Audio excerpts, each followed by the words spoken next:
함께 나누실 하나님 말씀은 창세기 27장 1절에서 14절까지입니다.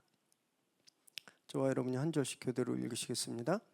이삭이 나이가 많아 눈이 어두워 잘 보지 못하더니 맏아들 에서를 불러 이르되 내 아들아 하매 그가 이르되 내가 여기 있나이다 하니 이삭이 이르되 내가 이제 늙어 어느 날 죽을는지 알지 못하니 그런즉 내 기구 곧 화살통과 활을 가지고 들에 가서 나를 위하여 사냥하여 내가 즐기는 별미를 만들어 내게로 가져와서 먹게 하여 내가 죽기 전에 내 마음껏 내게 축복하게 하라.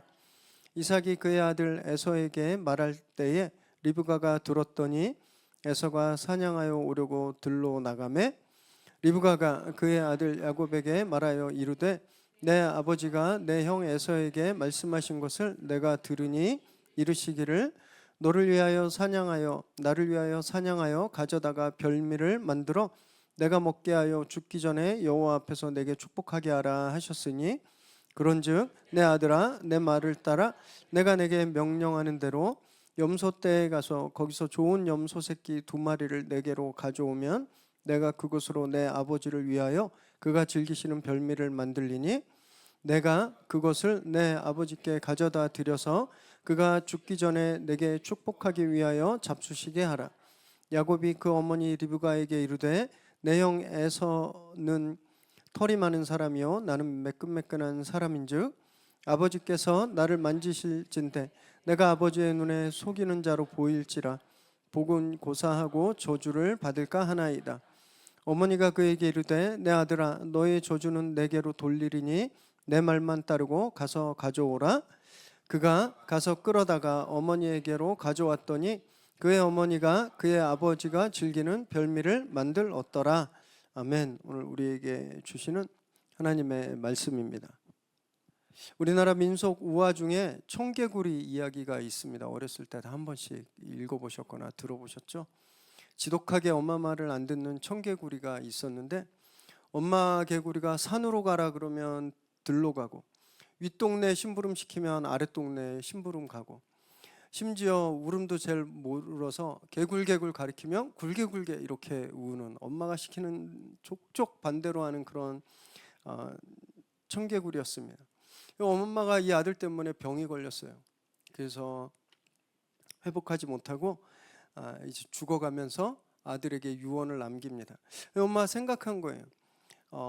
이 아들이 틀림없이 거꾸로 할 거니까 들에 묻어라 그러면 강에 묻을 것 같은 거예요. 그래서 그럼 강에 묻으라고 해야 되겠다. 그럼 들에 묻겠지 하고 이 청개구리 아들에게 내가 죽으면 강가에 묻어라 이렇게 말을 합니다. 근데 어머니 죽음 앞에서 이 청개구리가 어떻게 됐죠? 철이 든 거예요. 그래서 엄마의 말을 들었습니다. 그래서 엄마를 진짜 강가에 묻었는데 며칠에 비가 막 많이 오니까 엄마 무덤이 떠나갈까 걱정되는 거예요. 그래서 무덤가 옆에서 엄마가 가르쳐준 대로 개굴개굴 계속 울었다는 그런 이야기죠. 그리고 그 후손들이 지금도 비만 오면 개굴개굴 운다 이런 이야기입니다. 이 우화가 가르쳐주고 있는 메시지는 뭘까요? 그래서 평소 부모 말씀을 잘 들어야 된다로 알고 계시죠? 진짜 메시지는 그게 아닙니다. 진짜 메시지는요 끝까지 듣지 말았어야 한다라는 거예요. 이 청개구리가 마지막 엄마 말을 들어서 평생 후회하는 삶을 살게 되잖아요. 그 마지막 말 안 들었으면 그 후회하는 삶을 살지 않았을 겁니다. 억지 해석처럼 들리시죠? 그러나 지금 세대에서는 전혀 억지 해석이 아닌 것 같아요. 헬리콥터맘이라고 들어보셨습니까? 헬리콥터맘? 캥거루맘하고 비슷한 말인데 미국에서 만들어진 신조어래요. 헬리콥터처럼 공중에 떠서 자녀들이 하는 일거수일투족을 계속 감시하고 이리 가려 그러면 저리 가라 그러고 지시 내리는 그런 부모를 말하는 거예요. 하나부터 열까지 자녀를 자기 뜻대로 디자인하고 통제하는 부모들을 뜻합니다. 우리나라에서는 어디 가면 찾아볼 수 있냐면 학원가가 많이 밀접해 있는 대치동에 가면 헬리콥터는 안 타고 다니시지만 이런 분들 많이 볼 수 있다고 해요. 근데 여러분 진짜 부모가 시키는 대로 디자인한 대로 그렇게 살면 우리 아이들이 행복한 삶을 살 수 있을까요? 오늘 본문에는요, 부모 말을 아주 잘 듣는 아들들이 나옵니다. 장남은 아빠의 말을 잘 듣고요, 차남은 엄마의 말을 잘 듣습니다. 이 아들들의 미래가 진짜 행복했을까요? 문제없이 편안한 삶을 살게 될까요? 어쩌면 부모 말보다 더 잘 들어야 할 말은 있는 건 아닐까요? 오늘 함께 말씀을 나누시면서 그 답을 좀 함께 생각해 보는 그런 시간 되시기 바랍니다. 1절과 2절 읽습니다. 시작. 이삭이 나이가 많아 눈이 어두워 잘 보지 못하더니 맏아들 에서를 불러 이르되 내 아들아 하매 그가 이르되 내가 여기 있나이다 하니 이삭이 이르되 내가 이제 늙어 어느 날 죽을는지 알지 못하니. 이삭이 나이가 많아졌습니다. 그러자 눈이 어두워졌어요. 시력이 이렇게 나이가 들면 시력이 점점 나빠지잖아요. 이삭이 지금 몇 살쯤 되었을까요? 나중에 제가 한꺼번에 야곱 시리즈 할 때 도표를 만들어서 이 나이들을 좀 정리해 드릴 텐데, 야곱이 형 에서의 축복을 가로챘을 때 바로 지금 야곱의 나이가 계산하면 약 77세입니다.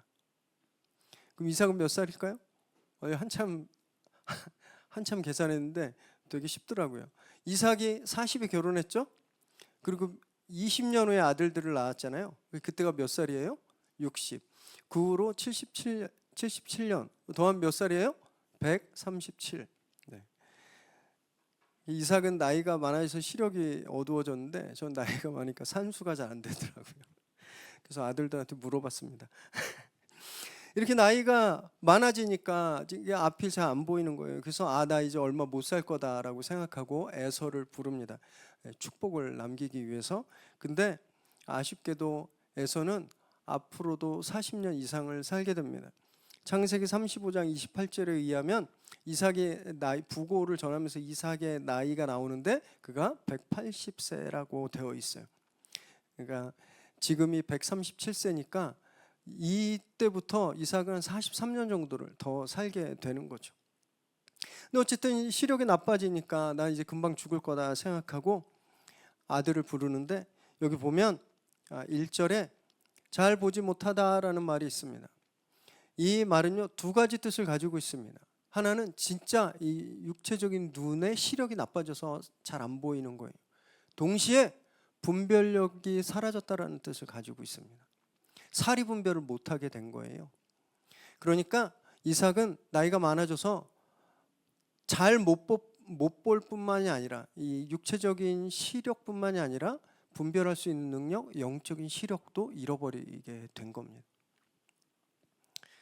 그러니까 영적인 시력이 나빠지니까 부르지 말아야 될 사람을 자기 앞으로 부른 거예요. 에서를 부르면 안 됐습니다. 왜냐하면 리브가가 쌍둥이를 임신했을 때 이 속에서 막 엄청나게 애들이 막 전쟁을 일으켰잖아요. 그래서 리브가가 하나님 앞에 이거 어떻게 해야 됩니까? 물었을 때 하나님 뭐라고 말씀하셨어요? 큰 자가, 먼저 태어난 자가 동생을 섬길 거다라고 그랬습니다. 그러니까 에서가 먼저 낳고 야곱이 나중에 낳잖아요. 그러니까 가문의 정통성은 야곱에게 가야 되는 거예요. 이삭도 이 내용을 틀림없이 알고 있었을 겁니다.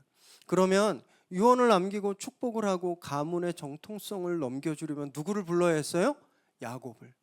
그런데 그가 분별력을 잃어버리니까, 영적인 시력을 잃어버리니까 누구를 불러요? 에서를 부르는 거예요.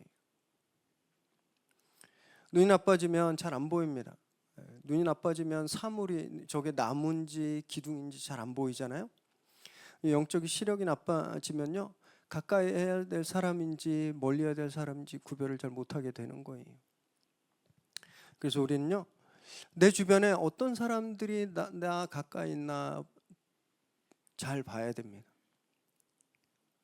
진짜 내가 가까이 해야 될 사람이 내 옆에 있는지, 아니면 내가 멀리 해야 될 사람이 내 옆에 있는지 늘 살펴야 되는 거예요.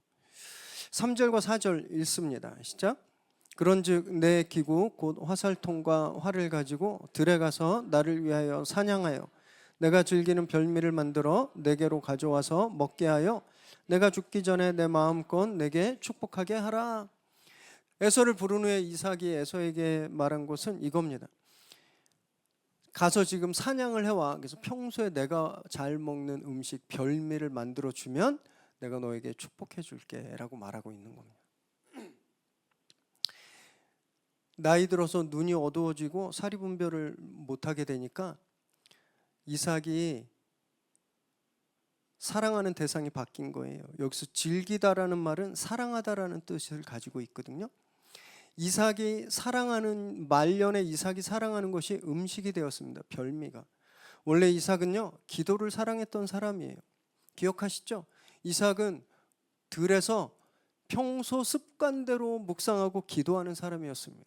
늘 기도하는 사람이었어요. 기도를 사랑했던 사람이었어요. 그런데 그가 영적인 시력을, 분별력을 잃어버리니까 기도가 아니라 자기 감각을 만족시키는 것, 별미를 사랑하게 된 거죠. 게다가 축복은 아버지의 권리로서 하나님을 대신해서 자기 아들에게 공식적으로 해야 되는 겁니다.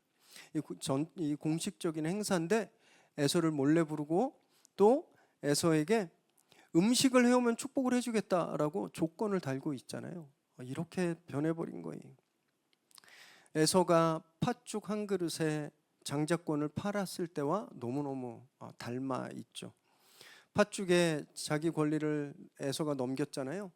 근데 지금 그 아빠는 이삭은 별미의 축복권을 넘기고 있는 겁니다. 그래서 에서와 똑같은 그런 대가를 당하게 되는데 에서가 이스라엘의 이 족장의 정통 족보에서 잘려나가게 됩니다. 이삭도 이 잘못의 대가로 40년을 더 살게 되지만 40년 이상을 28장 야곱을 떠나보낸 후 35장의 부고 소식이 나오기 전까지 그의 이름이 한 번도 성경에 나오지 않아요. 그가 받은 대가입니다. 영적인 시력을 잃어버리면요, 온통 자기한테 집중합니다. 나를 만족시키는 삶에 빠져들게 돼요. 그리고 세계가 다 나를 중심으로 돌아간다고 생각합니다. 내가 제일 중요해요. 3절과 4절에 보면 나라는 단어가 무려 5번이나 나오고 있습니다. 이삭이 계속 내가를 반복하고 있는 거예요. 이전에 그의 중심은 하나님이었어요. 하나님을 찾고 하나님께 기도하고 하나님을 기대하는 그 중심이 하나님이었는데 영적인 분별력을 잃어버리니까 그 중심이 자기가 된 거예요. 나를 만족시키는 삶, 내가 주인인 삶, 내가 마치 축복의 권한까지도 가지고 있는 사람이라고 생각해 버리는 거죠. 이런 사람도 우리 너무너무 많이 봅니다. 처음에 공직에 들어갔을 때는 막 너 한없이 양심적이고 선했는데 점점점 권력을 얻고 힘을 얻어가면 어느 순간 자기가 권력의 주체라고 생각해 버리는 그런 정치인들, 권력자들 되게 많이 보잖아요. 그래서 아무렇지도 않게 정말 범죄를 저지르는 그런 사람들 너무 많이 봅니다. 처음에 회사를 일궈 나갈 때는 양심적으로 정말 세금도 제대로 내고 일하는 사람에게 임금도 주고 소비자를 속이지 않고 그렇게 양심적으로 잘 하다가 한번 터져서 대박이 나면 나중에 그걸 가지고 딴짓해요. 해서는 안 될 짓 하고 그런 일 너무너무 많이 봅니다. 목사들도 그래요. 저도 늘 그래서 두려운데 우리 교회가 개척하면 어떡하지 마 이런 두려움이 있는데 부흥하면 어떡하지 이런 두려움. 처음에 개척할 때는 한없이 겸손했는데 정말 교회가 부흥하면 어느새 자기가 중심이 돼서 제왕적인 그런 리더로 변해버리는 그런 목사님 너무나 많습니다. 저도 안 그럴 거라고 장담할 수가 없는 거예요. 그 우리가 그런 사람들인 거예요. 가정에서 대부분의 아빠들이 그런 경향이 있습니다. 대부분의 다라고 우리 교회 아빠들 빼놓고 다른 아빠들 대부분 그런 경향이 있어요. 자기가 중심이에요. 결정의 주체. 먹는 거에 되게 약하고 그 아빠들 먹는 거 다 좋아하시죠? 맛있는 거 해주면 막 걱정 근심이 다 사라져요. 그리고 자기가 중심이어서 자기 생각이 옳다고 생각합니다. 그래서 자녀들을 양육할 때 막 윽박질러요. 그런데 자기는 윽박지르는 게 아니라 얘한테 필요한 것을 가르치고 있다고 생각하는 거죠. 이삭이 오늘 본문에서 강압적이진 않지만 에서를 대하는 방식과 너무너무 닮아 있습니다. 자기 중심적이고 자기가 생각하는 것이 옳고 그것을 시키는 것. 에서가 그래서 앞으로 더 어긋나게 되거든요. 자녀들을 그렇게 양육하면 자녀들 계속 어긋나게 되는 겁니다. 그래서 우리는 늘 자신을 살펴야 돼요. 내 별미는 무엇일까 보아야 됩니다. 내가 하나님보다 더 사랑하고 있는 별미는 무엇일까?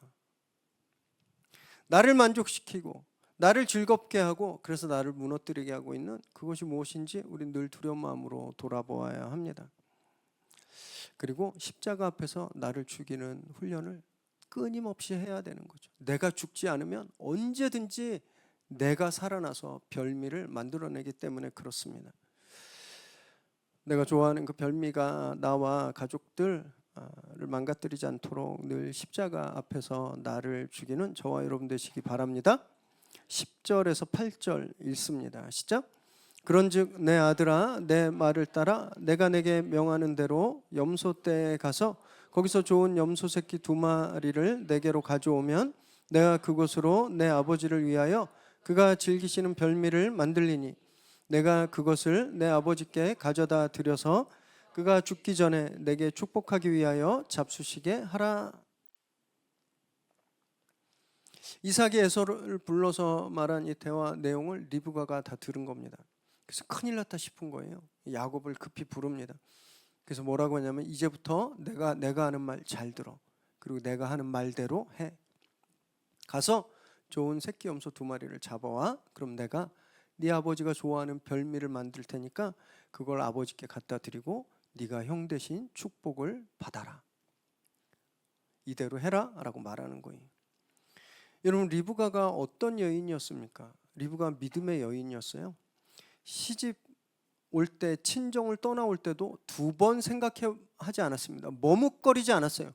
바로 즉시 가겠다고 했어요. 자기가 아브라함의 며느리로 선택된 사람이라는 것을 믿어 의심치 않았습니다. 그리고 이삭을 처음 만났을 때도 바로 얼굴을 가렸다고 되어 있었잖아요. 신부의 예를 갖춘 건데 바로 자기가 저 남자의 신부라는 사실을 믿어버린 거예요. 믿음으로 뒤돌아보지 않았던 그런 믿음의 여인이었습니다. 그런데 이젠 믿음보다 더 중요한 게 생겼어요. 이삭과 마찬가지로 나 자신이 더 중요해졌습니다. 그래서 8절에 보면 나라는 단어가 3번이나 나와요. 내 아들아. 이삭의 아들이기도 한데 내 아들이라고 말하는 거예요. 아들을 내 소유로 여기는 거죠. 그리고 자기가 젊었을 때 믿음을 따라 행동했는데 야곱에게 믿음을 따라 행동하라고 하는 것이 아니라 내 말을 따라 행동하라고 말하고 있습니다. 물론 이 리브가의 이런 행동을 이해 못할 건 아니에요. 이해하고자 하면 이해가 좀 되는 부분도 있습니다. 야곱이 리더가 될 거다. 에서가 야곱을 섬길 거다라는 그 신탁을 자기가 직접 받았잖아요. 그리고 지금까지 보면 큰아들은 에서는 이미 축복을 받을 자격을 상실해 버렸습니다. 팥죽 한 그릇에 장작 권리를 하찮게 여겨서 내팽개쳤죠. 친족 중에서 아내를 맞이해야 되는 이 가문의 전통을 버리고 해족 속의 딸들과 결혼했습니다. 근데 그런 이미 정통성을 상실해 버린 그 에서를 남편이 불러서 가문에 축복하고 가문의 후계자로 지금 삼으려고 둘이 일을 꾸미고 있는데 얼마나 마음이 급했겠습니까? 이거 이렇게 놔두다가 진짜 에서가 축복받고 에서가 족장되는 거 아니야? 이런 마음이 있었겠죠. 그래서 그걸 바로잡으려고 이런 일들을 벌인 거예요. 그러나 아무리 급해도요, 아들과 공모해서 남편을 속이는 짓은 하나님이 기뻐하시는 짓이 아닙니다. 만약에 리브가가 끝까지 믿음의 여인이었다면, 믿음을 붙들고 있었다면 이런 속임수를 쓰지 않았을 거예요. 그리고 속임수를 쓰지 않았다 하더라도 가문의 정통성은 에서에게 가지 않았을 겁니다. 하나님께서 반드시 하나님의 방법으로 바로잡으셨을 거예요. 기억하시나요? 아브라함이 애굽에 갔을 때 자기 아내 사라를 자기 여동생이라고 했죠. 그래서 바로가 왕궁으로 데려갔을 때 하나님이 어떻게 하셨어요? 바로에게 나타났습니다. 그러지 말라고. 나중에 블레셋에서 아비멜렉이 왕후로 데려갔을 때 하나님이 나타나셔서 너 이 여인 취하면 죽는다라고 말하십니다. 만약에 리브가가 아무 일도 하지 않아서 진짜 이삭이 에서를 막 축복하려 했다면 하나님이 막으셨을 거예요. 이삭아, 그만 멈춰라. 너 지금 잘못하고 있다. 그걸 못 기다린 겁니다. 조급해지니까 내 생각이 막 올라와 버린 거예요. 하나님의 일은 하나님의 방법대로 진행되어야 합니다. 인간적인 꼼수가 하나님의 일에 개입되는 순간 다 의미를 잃어버리는 거예요. 목적이 수단을 절대 정당화시킬 수 없습니다. 그런데 안타깝게도 요즘 많은 부모님들을 보면 이걸 좀 잘 모르시는 것 같아요. 다 물어보면 목적이 있어요. 우리 아이가 쓸모 있는 사람이 되는 것, 우리 아이가 선한 사람이 되는 것, 우리 아이가 이 사회를 밝히는 그런 등불 같은 존재가 되는 것, 훌륭한 사람이 되는 것, 다 이 부모들이 원하는 목적입니다. 그걸 위해선 수단 방법을 가리지 않아요. 어떻게 해서든 성적을 올려야 되고, 진짜 훌륭한 사람이 되기 위한 인격 소양들, 양보하는 법, 도덕을 잘 지키는 법, 친구를 용서하는 법, 친구를 돕는 법, 이런 것들은 안 가르치고 뭐만 해요? 계속 공부만 시키죠. 공부만. 성적에 다른 것들, 진짜 중요한 것들을 다 희생시키고 있는 거예요.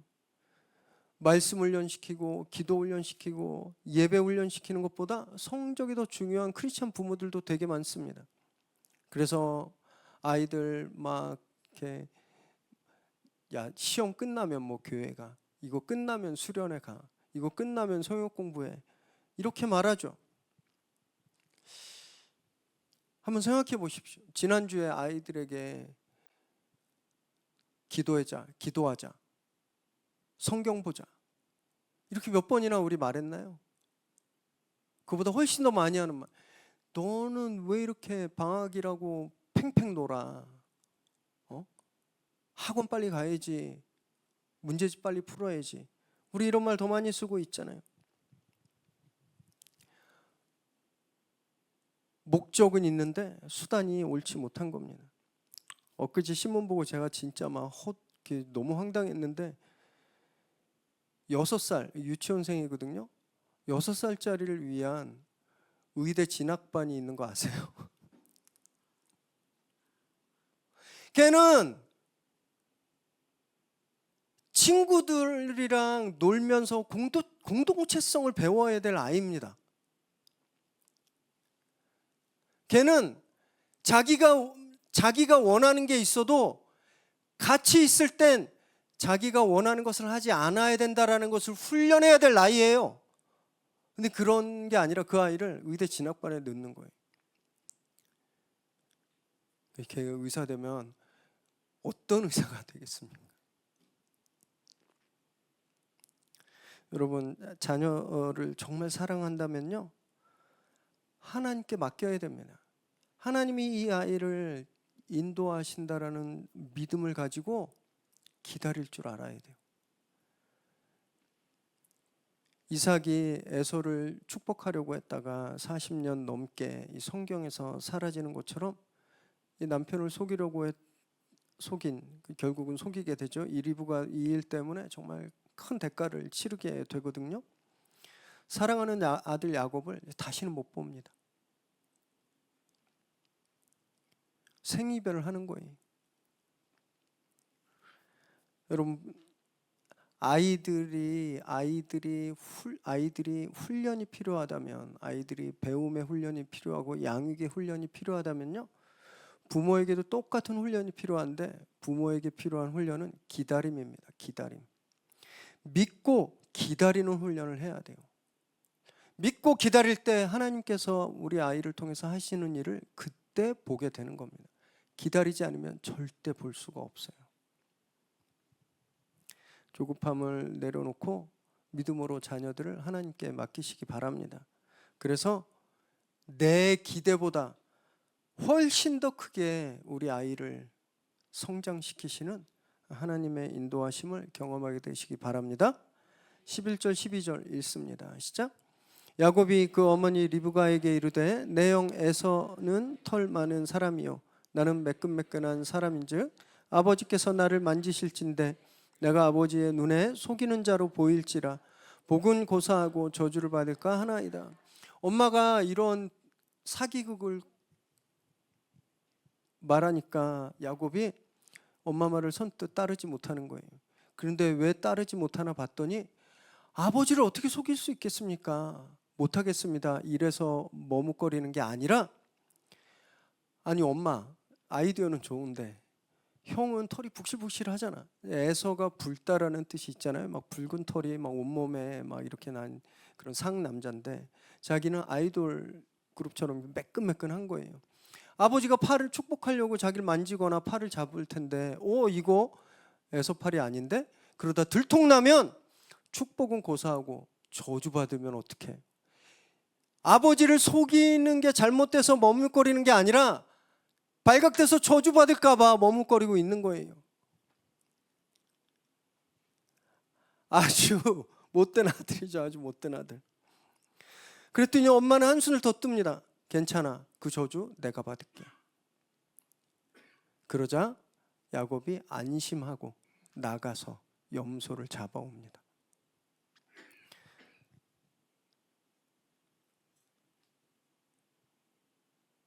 참 어리석은 모자죠.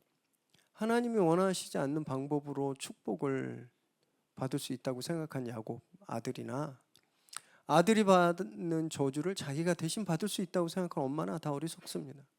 아무리 내 속으로 난 자식도요, 그 아이가 책임져야 될 일을 부모가 책임질 수 없습니다. 야곱도 그래서 그 대가를 아주 혹독하게 치르게 되죠. 야곱이 형한테 장자권을 샀잖아요. 장자권 때 말씀드렸죠. 재산이거든요. 아들이 셋이 있으면 아버지는 재산을 4등분을 합니다. 그래서 다 주고 나머지 하나를 장남에게 더 주거든요. 그 장자권을 샀는데 야곱은 아버지한테 한 푼도 못 물려받고 그냥 도망가요. 그리고 20년 동안 외삼촌한테 엄청 시달립니다. 온갖 착취를 다 당해요. 그리고 마지막에 하나님이 기적과 같은 방법으로 그의 재산을 크게 불려주시는데 그것도 나중에 가나안 올 때 형한테 상당 부분을 상납합니다. 결코 아름답지 못한 그런 삶을 살게 되는 거죠. 여러분, 이 죄는요 처음에 굉장히 달콤할 수 있습니다. 효과적으로 보여요. 이렇게 하면 정말 되겠다. 이렇게 하면 문제가 해결되겠다. 하지만 옳지 못한 방법은 항상 해악만, 비참한 결과만 가지고 오는 겁니다. 이것을 저희들이 잊지 말아야 하는 거죠. 모든 부모의 바람은 이런 것 같아요. 우리 애가 내 말을 좀 잘 듣기를 원합니다. 우리 애가 내 말을 순종하고 내 말대로, 자 그러면 자고, 밥 먹어 그럼 밥 먹고, 공부해 그럼 공부하고, 이렇게 말을 잘 듣는 아들이었으면 좋겠다, 딸이었으면 좋겠다, 이렇게 생각해요. 그런데 오늘 그렇게 말 잘 듣는 아들들을 봤잖아요. 에서는 아빠 말을 잘 들었고 야곱은 엄마 말을 잘 들었습니다. 그래서 이 집안이 어떻게 됐나요? 믿음의 가문인데 풍비박산 나죠. 그리고 정말 냈다 가시밭 인생길이 펼쳐지게 되는 겁니다. 그러면 부모님 말은 들으면 안 되나? 우리 애는 내 말을 불순종하고 불효해야 되나? 아닙니다. 성경은요 부모 말에 순종하라고 분명히 말씀하고 있어요. 단 한 가지 조건이 있습니다. 에베소서 6장 1절 함께 읽습니다. 시작. 자녀들아 주 안에서 너희 부모에게 순종하라. 이것이 옳으니라. 부모에게 순종해야 돼요. 어떤 조건 하에서? 부모 말이 주님 말씀, 주님 뜻이라면.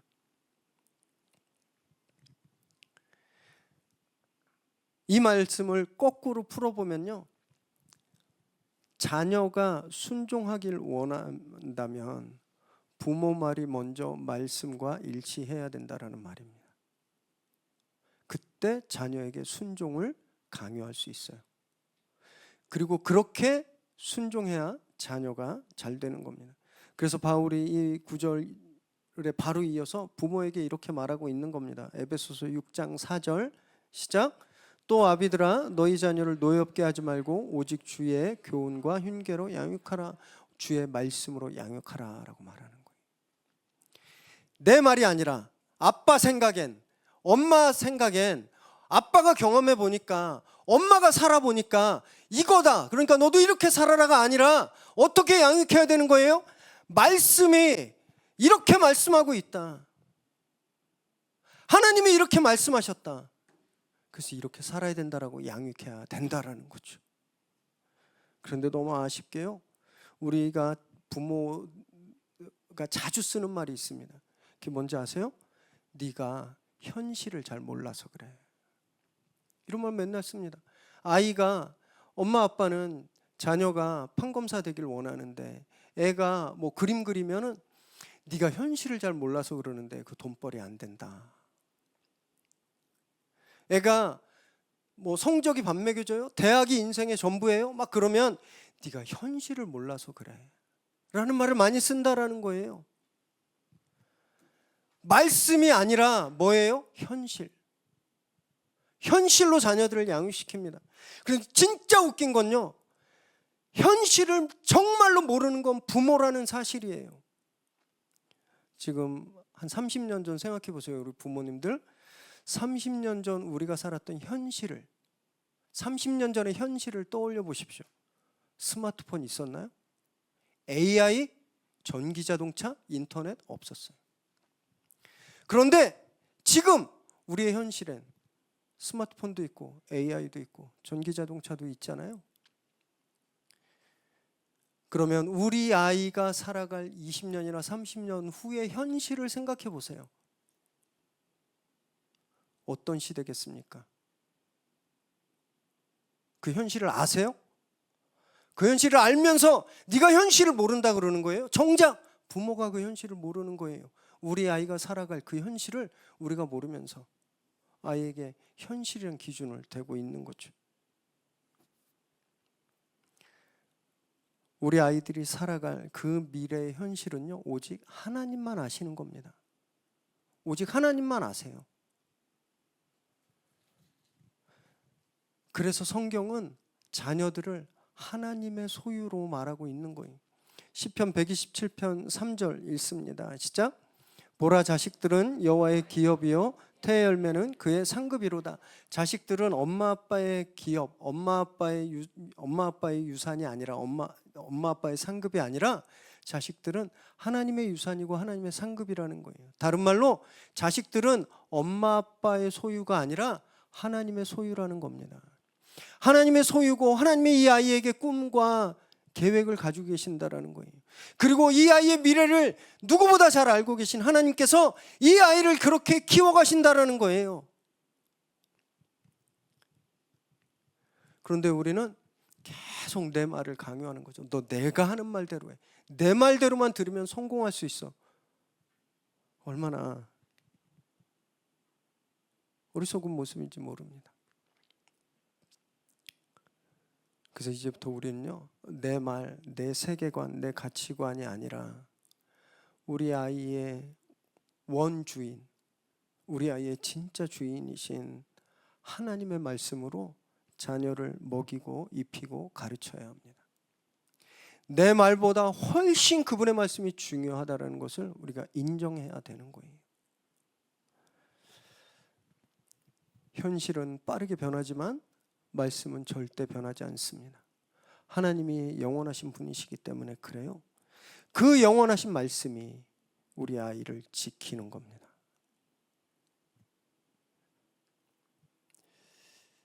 (9월) 가을 학기부터요, 온 교회적으로 성경 통독을 하려고 지금 준비 중에 있습니다. 자료들을 좀 준비하고 계획 중에 있는데, 그래서 겨울에는 40일 특세로 한 해를 시작했다면 후반부라고 하는 여름 이후에는 말씀으로 또 한 해를 좀 마감하는 그런 시간을 좀 보내고 려고 계획 중인데, 이때 자녀들과 꼭 함께 말씀을 읽으십시오. 숙제했어? 문제 풀었어? 이런 말보다 오늘 읽을 성경 읽었어? 이 말을 더 먼저 하시기 바랍니다. 그게 진짜 우리 아이에게 필요하다라는 것을 꼭 기억하시기 바랍니다. 그래서 우리 미래 새로운 교회 아이들은요, 그들이 살아갈 미래 현실에서 변함없는 하나님의 인도하심과 축복을 누리게 되기를 주님의 이름으로 축원합니다.